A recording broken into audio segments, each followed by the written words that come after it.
Okay, well, hello everyone, welcome back. Welcome to the current affairs of 26th and 27th January 2024. So the first one, which of the following disease is caused by protein deficiency? Say what is the disease and that is kwashiorkor. Basically, ఈ protein deficiency based diseases అనేవి చాలా తక్కువ ఉంటాయి. Kwashiorkor మాత్రమే కాదు, even marasmus, this is also another disease that can B occurred by the deficiency of some protein. అయితే దీంట్లో major thing వచ్చేసి ఏంటి అంటే it occurs mainly in the case of children, especially children under the age of 5 years, they get very affected because of this protein deficiency. అంటే వాళ్ళకి కావాల్సినటువంటి nutrition, అంటే వాళ్ళకి అందజేసేటువంటి న్యూట్రిషన్ మాల్ న్యూట్రిషన్ అయితే, mal nutrition in the sense nutrition is good for health, but versus mal that is nothing but it is bad. Literal meaning of mal ఏంటంటే bad అని అర్థం అనమాట. వాళ్ళకి ఇచ్చేటువంటి క్యాలరీ ఇంటేక్ కానివ్వండి, న్యూట్రిషన్ కానివ్వండి, ఒకవేళ మాల్ న్యూట్రిషన్ అయినట్టయితే వాళ్ళ ఏజ్కి తగ్గట్టు వాళ్ళ బాడీ గ్రోత్ ఉండకపోవడం, అదేవిధంగా స్టంటెడ్ గ్రోత్ ఉండడం, these are things that can be observed in kwashiorkor disease. Even మరాస్మస్లో కూడా వాళ్ళ ఏజ్కి తగ్గట్టు హైట్ లేదా హైట్కి తగ్గట్టు వెయిట్ ఉండకపోవడం, వాళ్ళ స్టమక్ ఒక్కటే ఇట్లా ఉండడం, మిగతా బాడీ పార్ట్స్ అన్నీ థిన్ అండ్ లీన్ ఉండడం, these are major things that can be observed in the case of kwashiorkor and marasmus అనమాట. కాబట్టి these are protein deficiency diseases. ఇక్కడ క్వాషియార్కర్ వచ్చేసి మాల్ న్యూట్రిషన్ వల్ల వస్తుంది, సంభవిస్తుంది. వేరేజ్ మరాస్మస్ డిసీజ్ వచ్చేసి క్యాలరీ ఇంటేక్ తక్కువగా ఉన్నట్లయితే అది కూడా పిల్లల్లో మాత్రమే ఎక్కువగా ఈ డిసీజెస్ని మనం ఐడెంటిఫై చేయొచ్చు. సే ఫర్ ఎగ్జాంపుల్ వేరే ఆప్షన్స్ కూడా చూసినట్లయితే ఆర్థరైటిస్ అన్నటువంటిది ఏంటంటే basically it is joint inflammation. Inflammation అంటే ఏంటండి, వాపుతో కూడినటువంటి నొప్పి, దానిని ఇన్ఫ్లమేషన్ అని అంటారు. ఎవరైతే people who are more than the age of 50 years, అలాంటి వాళ్ళకి because of some internal issues they will be having some joint inflammations, that is called as arthritis. దీంట్లో పెయిన్, స్వెల్లింగ్, ఒకటి లేదా ఎక్కువ జాయింట్స్ పెయిన్, స్వెల్లింగ్ ఇవన్నీ కూడా ఉంటాయన్నమాట. Goitre అనేటువంటిది ఇది అయోడిన్ డెఫిషియన్సీ వల్ల సంభవిస్తుంది అనమాట. బేసిక్లీ మనం అయోడిన్ అన్నది ఎక్కువగా సాల్ట్లో ఉంటుంది. అయితే వేరే అయోడిన్ ఎక్కువైన ప్రాబ్లమే, తక్కువైనా కూడా ప్రాబ్లమే. సో దట్ లైక్ దట్ ఆ థైరాయిడ్ గ్లాండ్ అన్నది ఇన్ఫ్లేమ్ అవ్వడం వల్ల గాయిటర్ డిసీజ్ వస్తుంది. నైట్ బ్లైండ్నెస్ దేనివల్ల వస్తుందండి, vitamin A deficiency. Vitamin A మనం తీసుకునేటువంటి వైటమిన్ ఏ తక్కువ అయినట్లయితే అప్పుడు నైట్ బ్లైండ్నెస్ డిసీజ్ అన్నది సంభవిస్తుంది. అండ్ థైరాయిడ్ కూడా just like same iodine deficiency. మనం ఏదైతే ఈ థైరాయిడ్లో కూడా టూ ఫార్మ్స్ ఉంటాయి, whereas hypothyroid and hyper thyroid, 2 varieties. అంటే తక్కువ ఉన్న ప్రాబ్లమే, ఎక్కువ ఉన్న ప్రాబ్లమే. Basically this can be occurred by the secretion of a hormone called thyroxine. ఆ హార్మోన్ ఎక్కువ అవ్వటం లేదా తక్కువ అవ్వడం వల్ల తక్కువ అయినట్లయితే హైపో, ఎక్కువ అయినట్లయితే హైపర్ సంభవిస్తుంది. ఇది మేజర్గా ఎక్కువ లేడీస్లో ఈ కైండ్ ఆఫ్ కేస్ని మనం అబ్జర్వ్ చేయొచ్చు. So these are several other deficiencies that causes diseases. అదేవిధంగా వేరే మినరల్ బేస్డ్ డిసీజెస్ కానీ వైటమిన్ డెఫిషియన్సీ వల్ల వచ్చేటువంటి డిసీజ్, ఇవన్నీ కూడా డిఫరెంట్ ఫార్మ్స్ ఉంటాయి అన్నమాట. So that is the thing, kwashiorkor, marasmus are 2 diseases that are caused by protein deficiency. Clear? Right. Next one. Who has sworn in as the 34th Supreme Court judge? రీసెంట్గా ఎవరు sworn in చేశారంటే he is Prasanna B Varale. ఈయన 34th supreme court జడ్జిగా appoint అయ్యారు. Basically ఈయన కంటే ముందు justice Sanjay Kishan Kaul ఈయన ఉండేవారు. ఆయన రిటైర్ అయిపోయిన తర్వాత that post was vacant for many months. దాని తర్వాత రీసెంట్గా ప్రసన్న బి వర్లే గారిని 34వ సుప్రీంకోర్టు జడ్జిగా అపాయింట్ చేశారు. ఈ జడ్జెస్ యొక్క అపాయింట్మెంట్ ఏ ఆర్టికల్ ద్వారా జరుగుతుంది అని అంటే ఆర్టికల్ 124 ద్వారా. అంటే as per their qualifications and experience, expertise all ఈ వీళ్ళ యొక్క అపాయింట్మెంట్ అనేది జరుగుతుంది, దాని బేస్ మీద ఉంటుంది. అయితే టెన్యూర్ అన్నది ఏమైనా ఉంటుందా, టెన్యూర్ లిమిట్ అనేది ఏమైనా ఉంటుందా అని అంటే there is no tenure limit, but they can serve until they attain the age of 65 years, 65 సంవత్సరాల వయసు వరకు they can continue their practice అనమాట. This is major thing. అయితే ఒరిజినల్గా ఈ సుప్రీంకోర్టు జడ్జెస్ యొక్క బేస్ ఎంత ఉండేది అని అంటే 8 members మాత్రమే ఉండేవారు ఒరిజినల్లీ. తర్వాత over the period of time అది ఏమైంది అని అంటే keep on increasing, because you all knew that because of rising of cases and all వీళ్ళ యొక్క సంఖ్య కూడా పెరుగుతూ వచ్చింది. అలాగా ఇనీషియల్గా అండ్ ఒరిజినల్గా 8 members ఉన్నటువంటి వాళ్ళ సంఖ్య ఇప్పుడున్న 34 members రీచ్ అయింది. సుప్రీంకోర్టుకి చీఫ్ జస్టిస్గా ఒకళ్ళు ఉంటారు, అదర్ దెన్ దట్ జడ్జెస్ 34 ఉంటారు. This is thing. ఇప్పుడు ప్రజెంట్ చీఫ్ జస్టిస్ ఆఫ్ ఇండియాగా ఎవరున్నారండి, డివై చంద్రచూడ్ గారు చీఫ్ జస్టిస్ ఆఫ్ ఇండియాగా ఉన్నారనమాట. అయితే and he will be carrying out this oath of office of judge.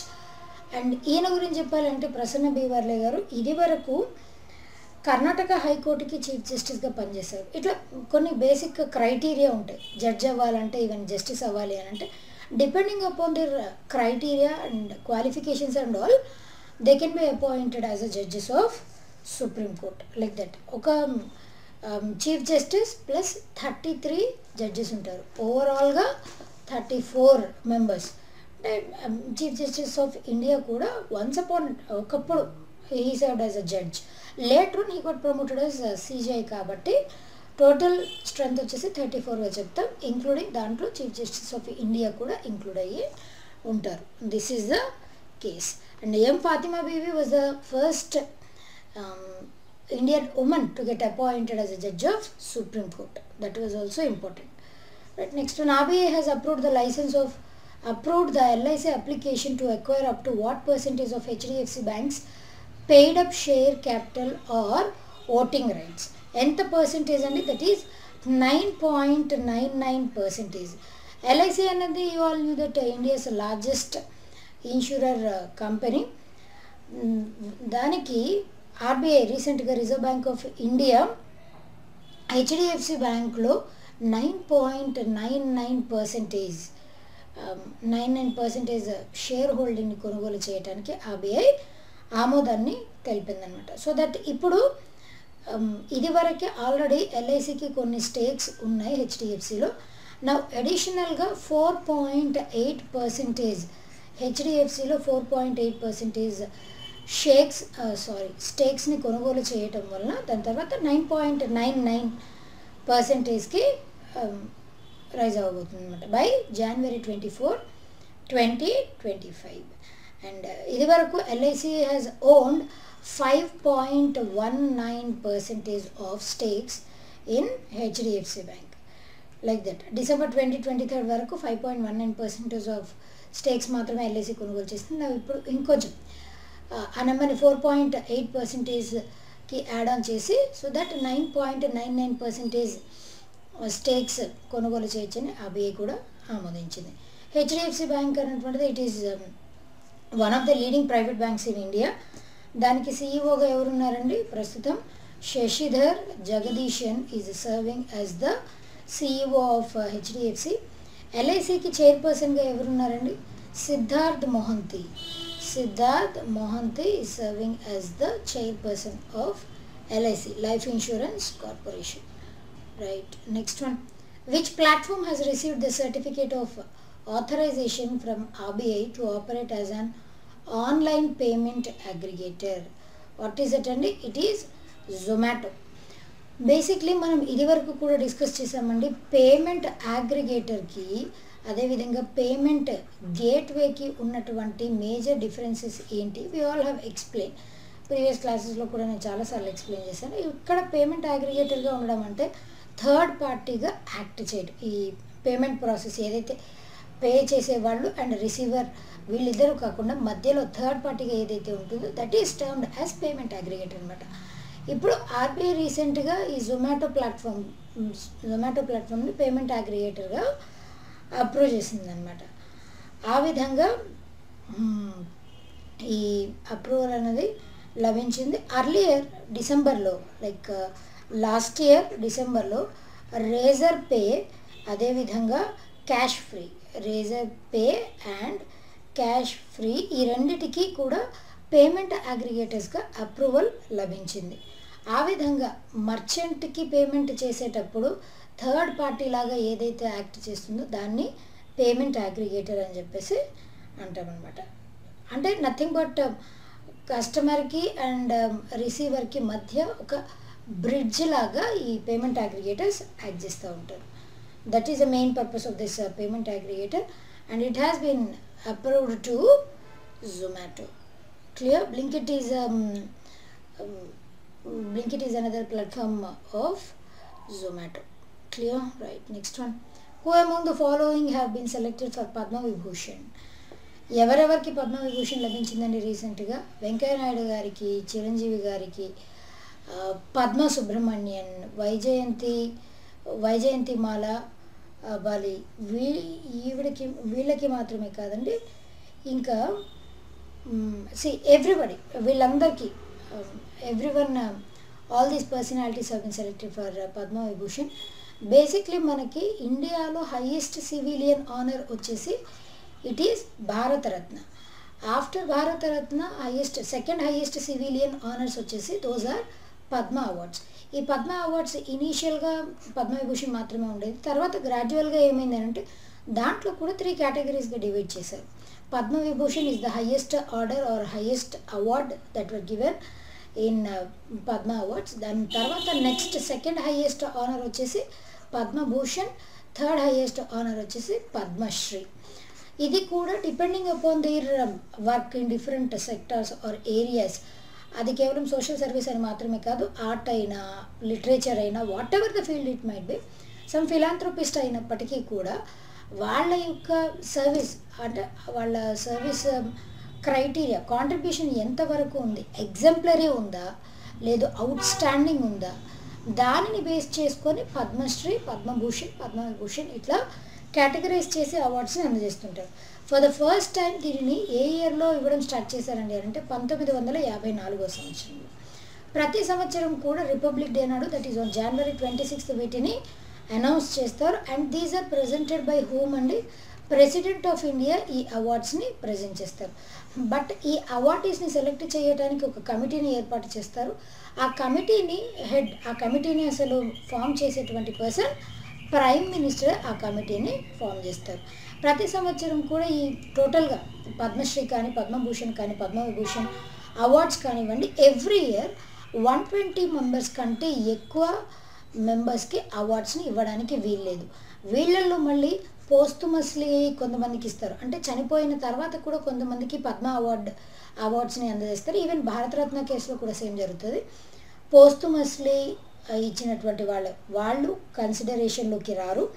NRIs, non resident Indians కానీ, foreigners కానీ, అదేవిధంగా OCI, overseas citizens of India, వీళ్ళందరినీ ఎక్స్క్లూడ్ చేసి వీళ్ళు కాకుండా ఇంకా మ్యాక్సిమం ఎన్ని నెంబర్ ఆఫ్ పర్సన్స్కి పద్మ అవార్డ్స్ని అందజేయచ్చు అంటే 120 మెంబర్స్.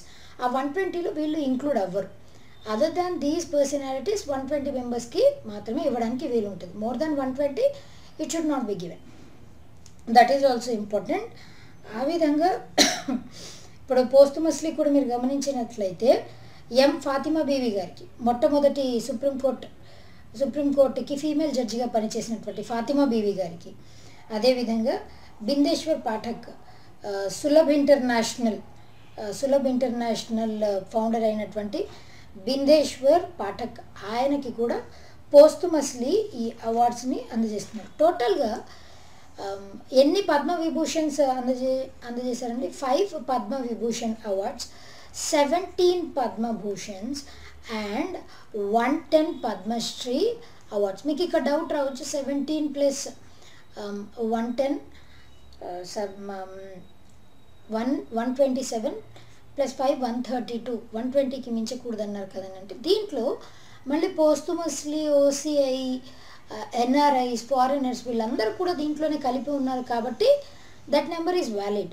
వాళ్ళందరినీ ఎక్స్క్లూడ్ చేసిన తర్వాత 120 లోపు ఉండాలి. That is that is remembered, that is to be remembered.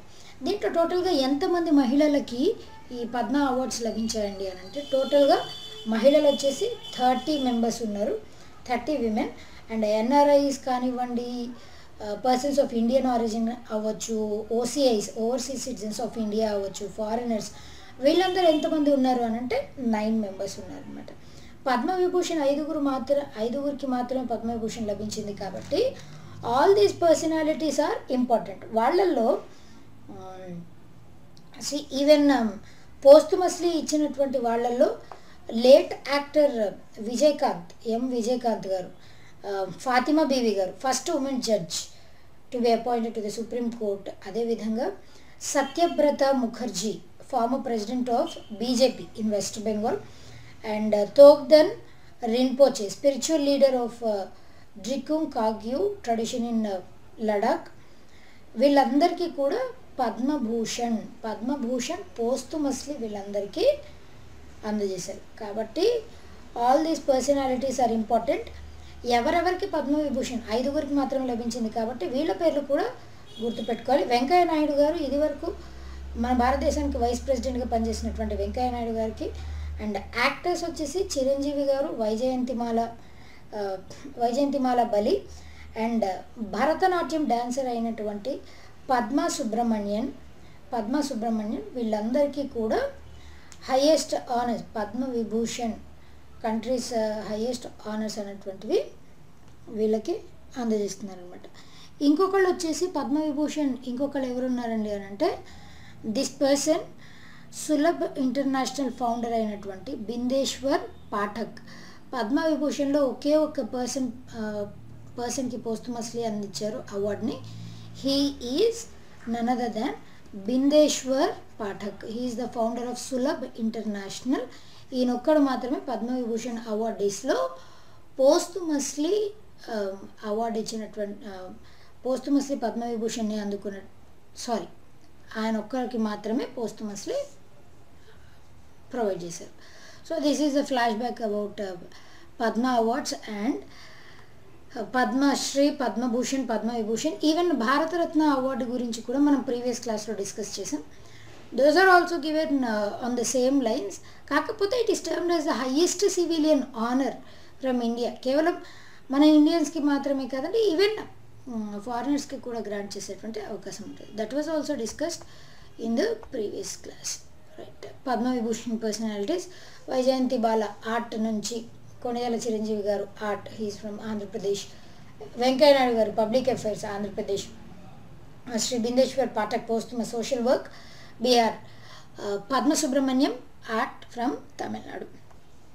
And Padma Bhushan awards వచ్చేసి శ్రీ హార్మస్ జీ ఎన్ కామా, మిథున్ చక్రబర్తి, శ్రీ సీతారాం జిందాల్, యోంగ్లీ, ఇట్లా వీళ్ళందరికీ అంటే డిఫరెంట్ కేటగిరీస్లో, డిఫరెంట్ ఫీల్డ్స్లో, అది పబ్లిక్ అఫైర్స్ అవ్వచ్చు, ఆర్ట్ అవ్వచ్చు, ట్రేడ్, ఇండస్ట్రీ, మెడిసిన్, స్పిరిచువలిజం అవ్వచ్చు, what ever it might be, even literature, education, journalism, what ever it might be, ఇట్లా డిఫరెంట్ సెక్టర్స్లో వాళ్ళు ఇచ్చినటువంటి లెవెల్ ఆఫ్ కాంట్రిబ్యూషన్ దాన్ని దృష్టిలో పెట్టుకుని అవార్డ్స్ని ప్రొవైడ్ చేస్తూ ఉంటారు. Right. Next one, who has one ICC ODI Player of the Year award for the 4th time? He is none other than Virat Kohli garu. Already he got several awards or innumerable awards అని చెప్పొచ్చు విరాట్ కోహ్లీ గారు. And now for the 4th time One Day International Player of the Year అవార్డ్ని అందుకున్నారు. It has been given by ICC, International Cricket Council, whose headquarters are situated in Dubai, UAE. అయితే మొట్టమొదటి first ever cricketer to clinch this award 4 times, 4 సార్లు ఈ అవార్డుని అందుకున్నటువంటి వ్యక్తి విరాట్ కోహ్లీ గారు. ఈయన కంటే ముందు ఇది వరకు AB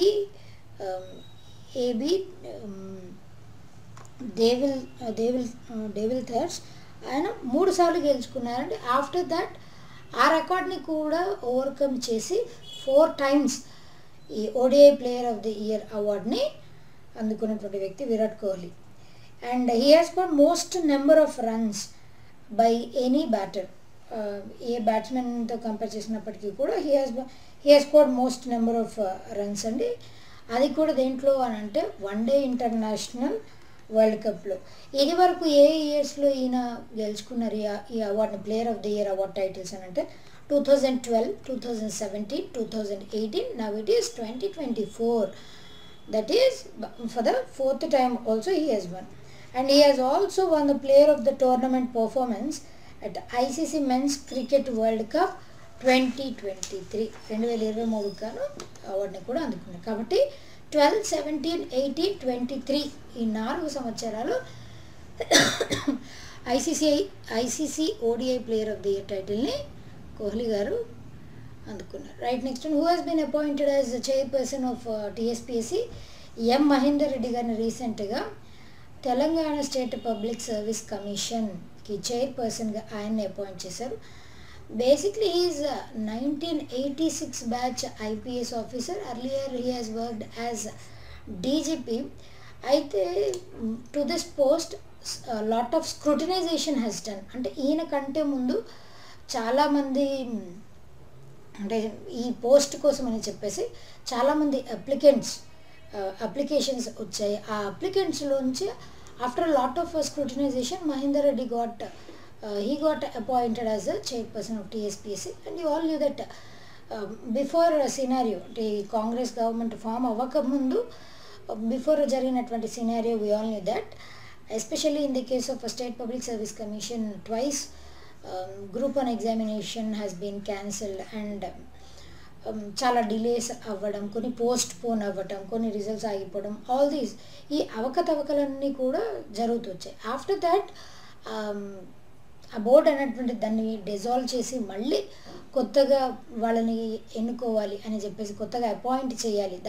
that plea was also there before this newly formed Congress government in the state of Telangana.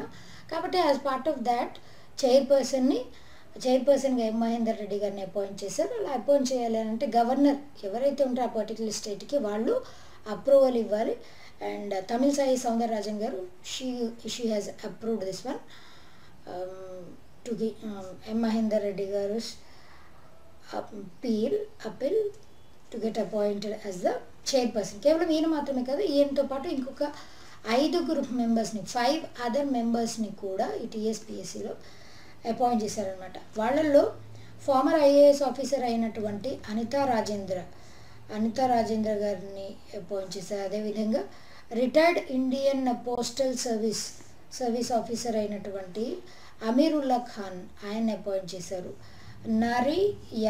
Professor నారీ యాదయ్య ఆయన్ని, అదేవిధంగా ఎర్రబడి రామ్మోహన్ రావు అండ్ వీళ్ళతో పాటు పాలవి రజనీ కుమారి వీళ్ళందరినీ సభ్యులుగా అపాయింట్ చేశారు. 5 సభ్యులు ప్లస్ చైర్పర్సన్గా అపాయింట్ చేశారనమాట. ఇది వరకు పనిచేసినటువంటి జనార్దన్ రెడ్డి గారు ఆయన రిజైన్ చేసిన తర్వాత మహేందర్ రెడ్డి గారిని అపాయింట్ చేశారనమాట. అండ్ ఈవెన్ ఈ అపాయింట్మెంట్లో కూడా there is a balance in cost equation. Like ఒకళ్ళు మైనారిటీ నుంచి, ఒకళ్ళు షెడ్యూల్డ్ కాస్ట్ నుంచి, ఒకళ్ళు షెడ్యూల్డ్ ట్రైబ్ నుంచి, ఇద్దరు బీసీ కమ్యూనిటీ నుంచి ఉండడం, అట్లా అంటే అన్నిటినీ బ్యాలెన్స్ చేస్తూ కాస్ట్ ఈక్వాలిటీని మెయింటైన్ చేసినట్లు తెలుస్తుంది దీని through. Right, next one, who among the following has been conferred the prestigious freedom of city of London award. ఎవరు గెలుచుకున్నారండి? అజిత్ మిశ్రా గారికి ఈ అవార్డు లభించింది. Basically is Indian born lawyer, యూకేలో లాయర్గా పనిచేస్తూ, and he got settled there. కానీ he is of Indian origin. Because of his outstanding contribution to legal and public life only this freedom of city of London award have been given to him. ఈయన UK India legal partnership దీని యొక్క founder మరియు చైర్పర్సన్గా కూడా ఈయనే ఉన్నారు, United Kingdom. And ఈ award వచ్చేసి it is given by the city of London corporation and it dates back to 13th century, 13వ సెంచరీ నుంచి this award has been in to progress అనమాట. And it is vested upon individuals who made outstanding contribution to London and public life. ఆ విధంగా ఇది వరకు అజిత్ మిశ్రా గారి కంటే ముందు విన్స్టన్ చర్చిల్, యూకే పిఎం అయినటువంటి Winston Churchill and UK PM అయినటువంటి మార్గరెట్ థాచర్, అదేవిధంగా మన భారతదేశానికి మొట్టమొదటి ప్రైమ్ మినిస్టర్గా పనిచేసిన జవహర్లాల్ నెహ్రూ గారు, వీళ్ళందరూ కూడా గెలుచుకున్నారు. Even first president of South Africa ఎవరంటే నెల్సన్ మండేలా గారు, వీళ్ళందరూ కూడా all these are receivers of this award only, that is Freedom of City of London award. Right, next one. Recently, who has been named as International Wushu Federation Female Athlete of the Year? Ever గెలుచుకున్నారు? N. Roshibina Devi. She is from the place Roshibina. She is just of 23-year-old అండి. Wushu championships అంటే ఏంటి అంటే this is nothing but Chinese martial art అనమాట. Chinese martial ఆర్ట్నే wushu అని చెప్పేసి అంటారు. త్రూ ఎలా వీళ్ళకి అవార్డ్స్ని అందజేస్తారు అని అంటే త్రూ పబ్లిక్ ఓటింగ్ త్రూనే వీళ్ళకి ఈ అవార్డ్స్ని అందజేస్తూ ఉంటారు. And she has defeated Shahrbanoo Mansourian of Iran, అదేవిధంగా చైనాకి చెందినటువంటి వు జియోవి, వీళ్ళిద్దరిని డిఫీట్ ఇచ్చేసి ఈ అమ్మాయి గెలవడం అన్నది చాలా గొప్ప విశేషంగా చెప్పొచ్చండి. And she is from the region Manipur. Earlier last year ఈ అమ్మాయికి అర్జున అవార్డు కూడా లభించిందండి. అర్జున అవార్డు స్పోర్ట్స్లో ఎక్సలెన్సీ, గత 4 సంవత్సరాల నుంచి ఒక పర్టికులర్ స్పోర్ట్లో ఎక్సలెన్సీ కనబరిచిన వాళ్ళకి అర్జున అవార్డుని అందజేస్తారు. And last year she has won Arjuna award also. ఇది వరకు వరల్డ్ జూనియర్ ఉషు ఛాంపియన్షిప్స్ 2016లో జరిగినటువంటి వరల్డ్ జూనియర్ ఉషు ఛాంపియన్షిప్స్లో ఈ అమ్మాయికి బ్రాంజ్ మెడల్ లభించిందండి. And not only that, Asian గేమ్స్లో 2 సార్లు మెడల్ గెలుచుకుంది. ఒకసారి 2018లో బ్రాంజ్ మెడల్, అదేవిధంగా 2022లో సిల్వర్ మెడల్. ఏషియన్ గేమ్స్లో 2 సార్లు 2 మెడల్స్ని కూడా ఈ అమ్మాయి గెలుచుకుంది. Right, next which of the following countries have conducted the desert night exercise over the Arabian Sea? What are those countries andi? India, France and UAE. UAE capital city enti Abu Dhabi and the currency is dirham. France capital city enti Paris and the currency is euro anamata. Ee vidhanga ee moodu countries dintlo they took active part in this exercise, desert night exercise. దీని major goal వచ్చేసి ఏంటి అంటే ఈ air forces, 3 దేశాల మధ్య ఉన్నటువంటి air ఫోర్సెస్ని పటిష్టం చేయటమే వీటి యొక్క మేజర్ కాన్సెప్ట్. అండ్ ఇవి వచ్చేసి basically they were operated from different places from India. And major thing ఎప్పుడైనా కూడా military exercise, that might be some army exercise, navy exercise or air force exercise or special forces exercise, ఏ exercise అయినప్పటికీ కూడా ఏ 2 దేశాలకి మధ్య 3 దేశాలకి మధ్య లేదా మల్టీలేటరల్ ఎక్సర్సైజెస్ కూడా కొన్నిసార్లు కండక్ట్ చేస్తూ ఉంటారు. వాటి వెనకాల ఉన్నటువంటి మేజర్ టాస్క్ వచ్చేసి ఏంటి అని అంటే ఆ పర్టికులర్ కంట్రీస్ మధ్య రిలేషన్షిప్ టైస్ని ఎన్హాన్స్ చేయడానికి, లేదా ఎప్పుడైనా వార్లైక్ యాక్టివిటీ జరుగుతుంది అని అంటే ఆ బెటాలియన్ ఎంతవరకు సంసిద్ధంగా ఉంది దాని గురించి ఎన్హాన్స్, వాళ్ళ యొక్క స్కిల్స్ని క్యాపబిలిటీస్ని ఎన్హాన్స్ చేయడానికి, దానితో పాటు టెక్నాలజికల్ స్కిల్స్ని కూడా డెవలప్ చేసుకోవడానికి, ఇంటర్ ఆపరబిలిటీని కూడా ప్రమోట్ చేయడానికి ఇలాంటి ఎక్సర్సైజ్ని కండక్ట్ చేస్తుంటారు. రీసెంట్గా కూడా మనం చాలా ఎక్సర్సైజ్ డిస్కస్ చేసామండి. One among them is this one. మన ఇండియాకి ఫ్రాన్స్కి మధ్య శక్తి అన్నటువంటి ఎక్సర్సైజ్ ఉంది, ఆర్మీ ఎక్సర్సైజ్. అదేవిధంగా ఈవెన్ నేవల్ ఎక్సర్సైజ్, వరుణ అన్నటువంటి నేవల్ ఎక్సర్సైజ్ ఇండియాకి ఫ్రాన్స్కి మధ్య ఉంది. ఇట్లా different sort of with different names exercise అన్నటువంటివి ఉన్నాయి. All these are important. Right, next one.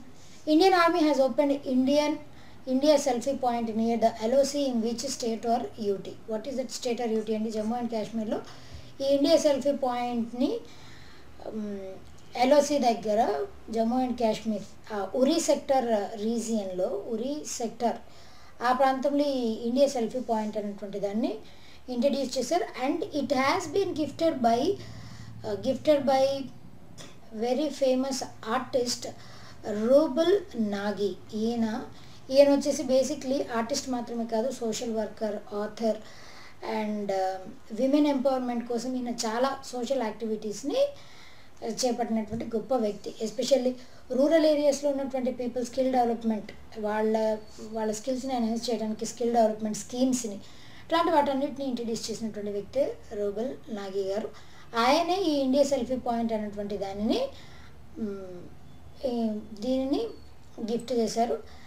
Basically అసలు దీని మెయిన్ మోటో వచ్చేసి ఏంటండి అంటే పేరులోనే ఉంది. సెల్ఫీ పాయింట్ అని అంటే ఎవరైతే పర్టికులర్ ఎస్పెషల్లీ టూరిస్ట్ స్పాట్గా ఎవరైతే అక్కడ ఆ ప్రాంతానికి విజిట్ చేస్తారో వాళ్ళకి ఒక మెమరబుల్ ఇన్సిడెంట్ లాగా, ఒక మెమరీ లాగా ఉండడం కోసం, అండ్ దానితో పాటుగా ఆ ఉరి చుట్టుపక్కల ఉన్నటువంటి టూరిస్ట్ ప్లేసెస్ వాటిని ప్రమోట్ చేయడానికి, సినిక్ బ్యూటీ వీటన్నిటిని ఎన్హాన్స్ చేయడం కోసం అని చెప్పేసి దీనిని ఇంట్రడ్యూస్ చేశారు. That is not one of the causes, ఇంకా మేజర్ సెవరల్ కాజెస్ కూడా దీని బిహైండ్ ఉన్నాయి.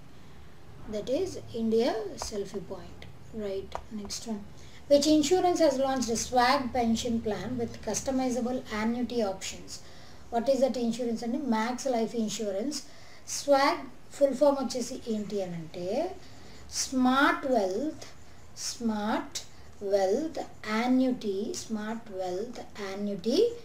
గ్యారంటీడ్ అనమాట. This is the full form of స్వాగ్ పెన్షన్ ప్లాన్. వీటికి మిగతా వాటికి ఉన్నటువంటి డిఫరెన్స్ ఏంటి అని అంటే మేజర్ డిఫరెన్స్, ఇది ఒక రిటైర్మెంట్ సేవింగ్స్ ప్లాన్ లాగా యాక్ట్ చేస్తుంది.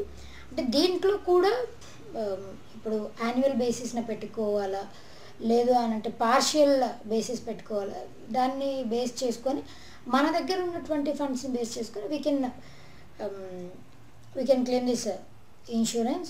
ఆ విధంగా చాలా యాన్యుటీ ఆప్షన్స్ని, చాలా ఫ్లెక్సిబిలిటీని ప్రొవైడ్ చేస్తుంది డిపెండింగ్ అపాన్ ఇన్కమింగ్ అనమాట. ఆ ఇన్కమ్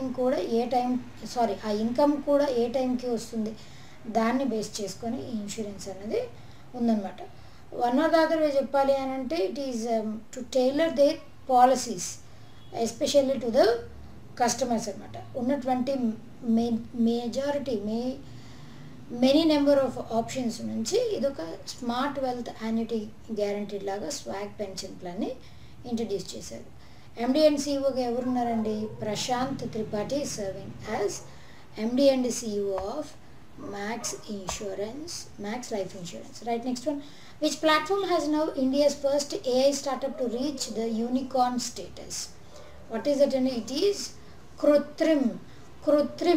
కృత్రిమం అని కూడా అంటాం. కృత్రిమ అన్నది it is a basically Sanskrit word which literally means artificial అని అర్థం. అది దాని లిటరల్ మీనింగ్. అయితే ఇక్కడ మనకు తెలియాల్సిన అంశం యూనికార్న్ అంటే ఏంటి, వాట్ ఎగ్జాక్ట్లీ యూనికార్న్. ఏదైనా ఒక స్టార్టప్ యొక్క వాల్యుయేషన్ $1 బిలియన్ లేదా $1 బిలియన్ కంటే ఎక్కువ ఉన్నట్లయితే అలాంటి స్టార్టప్ని యూనికార్న్ అంటారు. డెకాకార్న్ అంటే ఆ స్టార్టప్ యొక్క వాల్యుయేషన్ $10 బిలియన్ లేదా $10 బిలియన్ కంటే ఎక్కువ ఉంటాయి. Not million, it is billion. Million అంటే 10 lakhs, బిలియన్ అంటే మిలియన్ అంటే 10 crores. That is the difference between million and billion. ఇక్కడ యూనికార్న్ అంటే $1 billion, not even 1 billion rupees, $1 billion valuation లేదా దానికంటే ఎక్కువ ఉన్నట్లయితే అలాంటి దాన్ని యూనికార్న్గా చెప్తారు. మరి ఈ యూనికార్న్ యొక్క స్పెషాలిటీ వచ్చేసి ఏముందండి అని అంటే దీని యొక్క ఫౌండర్ వచ్చేసి భవిష్ అగర్వాల్ అనమాట. హీ వాజ్ ఆల్రెడీ ఆ founder of Ola and Ola electric. Ola మరియు ఓలా ఎలక్ట్రిక్ ఫౌండరే భవిష్ అగర్వాల్. ఆ ఫౌండరే ఈ AI startup, artificial intelligence startup అయినటువంటి కృత్రిమ్ దీనిని ఇంట్రడ్యూస్ చేశారు. మేజర్లీ ఇది వచ్చేసి this is a large language model అనమాట. లార్జ్ లాంగ్వేజ్ మోడల్ ఇది దేనికోసం అండి అని అంటే దీంట్లో టోకెన్స్ ఉంటాయండి. More than 2 types of tokens దీంట్లో ఉంటాయి. ఈ టోకెన్స్ అనేవి ఏదైనా ఒక కాన్వర్జేషన్లో మనం యూజ్ చేసేటువంటి వర్డ్స్, వాటిని టోకెన్స్ అని అంటారు. వాటిని ఇంటర్ప్రిట్ చేయడానికి, ఒక లాంగ్వేజ్ని కానీ ఒక స్క్రిప్ట్ని కానీ ఇంటర్ప్రిట్ చేయడానికి ఈ ఆర్టిఫిషియల్ ఇంటెలిజెన్స్ అనేది యూజ్ అవుతుంది.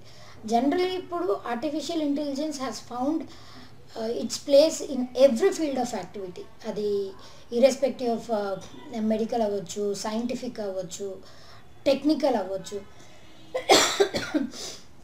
irrespective of any field, artificial intelligence find its way. And దీని యొక్క స్పెషాలిటీ, కృత్రిమ యొక్క స్పెషాలిటీ వచ్చేసి ఏంటి అని అంటే, ఫౌండ్ చేసినటువంటి 1 month స్పాన్లోనే ఇన్ని అంటే ఇంత $1 billion వాల్యుయేషన్ చేయటం అన్నది చాలా గొప్ప విశేషంగా చెప్పచ్చు. Other than that he is about to found some other things also. Thaipusam festival is celebrated in which of the following Indian states?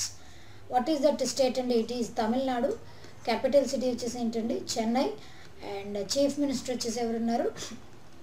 MK Stalin is serving as chief minister of Tamil Nadu. Thaipusam, this is a festival మేజర్గా మనం కొన్ని like Telugu speaking states అయినటువంటి ఆంధ్ర, తెలంగాణలో మనం ఏ విధంగా అయితే Diwali celebrate చేస్తామో, అంటే victory of good over the evil, ఆ పేరుతో మనం దివాళీని ఎలా సెలబ్రేట్ చేస్తామో అదేవిధంగా తమిళనాడులో సేమ్ ఈ గాడ్ మురుగన్ యొక్క విక్టరీ ఓవర్ ద డీమన్ సురాపద్మన్ ఆయన ఒక డీమన్, ఆ డీమన్ మీద లార్డ్ మురుగన్ ఆయన సాధించినటువంటి విజయం, దానిని సెలబ్రేట్ చేస్తూ ఉంటారు. It is basically Hindu festival only and it is celebrated on the first full moon day of Thai మంత్లో మొట్టమొదటి ఫుల్ మూన్ డే రోజు దీనిని సెలబ్రేట్ చేస్తారు. అది కూడా it falls on Poonam star, అందుకే దానికి ఆ పేరు థాయిపూసం అన్నటువంటి పేరు అనమాట. ఆయన లార్డ్ మురుగన్ వచ్చేసి హీఈస్ ఆర్మ్డ్ విత్ వేల్ అంటే ఏంటండి, పెద్ద హెవెన్లీ స్పియర్ అనమాట, దాంతోపాటు ఉంటారు. He possess that one. అయితే మేజర్గా దీంట్లో చాలా రిచువల్స్ ఉంటాయి ఈ ఫెస్టివల్లో. ఆ రిచువల్స్లో చాలామంది వాళ్ళ స్కిన్ని పియర్స్ చేస్తారు, టంగ్, అదేవిధంగా చీక్స్, అంటే ఆ చిన్న స్పియర్ని తీసుకొని స్కిన్ని పియర్స్ చేస్తారు, అంటే ఆ స్కిన్లో నుంచి దానిని బయటికి దొరుకుతారనమాట. స్కిన్ కావచ్చు, టంగ్ అవ్వచ్చు, చీక్స్ అవ్వచ్చు. ఇట్లా ఈ రిచువల్ని మనం చాలా ఫిల్మ్స్లో కూడా చూస్తుంటాం, ఎస్పెషల్లీ చెన్నై, తమిళనాడు ఆ బేస్డ్ ఫిల్మ్స్ మనం దీన్ని ఎక్కువగా చూడవచ్చు. మోస్ట్లీ తమిళ్ కమ్యూనిటీ, అది కూడా ఇండియాలో అండ్ అబ్రాడ్లో ఉన్నటువంటి తమిళ్ కమ్యూనిటీ వాళ్ళు ఈ ఫెస్టివల్ని ఎక్కువగా సెలబ్రేట్ చేస్తారు. క్లియర్ కదండి, right. Sukhbir Singh Gill, the last one for today. Sukhbir Singh Gill has been died. He belongs to which sport? What is that sport? And he is from the sport hockey. And ఈయన బ్రెయిన్ ట్యూమర్ వల్ల మృతి చెందారండి. He is from Chandigarh and he is of a 48-year-old. Earlier 2006వ సంవత్సరంలోనే ఈయనకి brain tumour ఉన్నట్టు recognise అయింది. దాని తర్వాత he got operated and he got recovered. Again మరలా 2021వ సంవత్సరంలో resurface, that tumour got resurfaced and after that he has been keep on suffering because of this tumour and recently ఆయన మృతి చెందారనమాట. ఆయన he was the first hockey Olympian from and union territory. Chandigarh అన్నది union territory కదండి. Like that he has been first hockey Olympian. ఆయన ఎప్పుడైతే hockey స్పోర్ట్ని quit చేశారో దాని తర్వాత ఒక అకాడమీని కూడా రన్ చేశారనమాట అక్కడే with in that city. Like that because of this tumour he has died recently. Right, short news. India was ranked second worst in 10-year global study of positive doping cases by minors conducted by WADA, World Anti-Doping Agency. Capital Market Regulator SEBI has extended the deadline for top 100 listed companies to confirm or deny market rumors to June 1st, 2024. Saudi Arabia is set to open first alcohol store for non-Muslim diplomats. Draupadi Murmu has inaugurated Kaushal Bhavan in New Delhi. Ravi Shastri and Farokh Engineer have honored with called CK Naidu Lifetime Achievement Award. Bhopal has secured 5th rank in Swachh Sarvekshan 2023 cleanliness. Rohan Bopanna has clinched the number 1 spot in men's doubles rankings, making him the oldest player to achieve this feat. Right, question of the day: who is called the first citizen of India? దీని గురించి కూడా మనం discuss చేసాం చాలాసార్లు. Again, if you know the answer, do comment in the comment section. And that's all for today. We'll be meeting again tomorrow. Until then, thank you.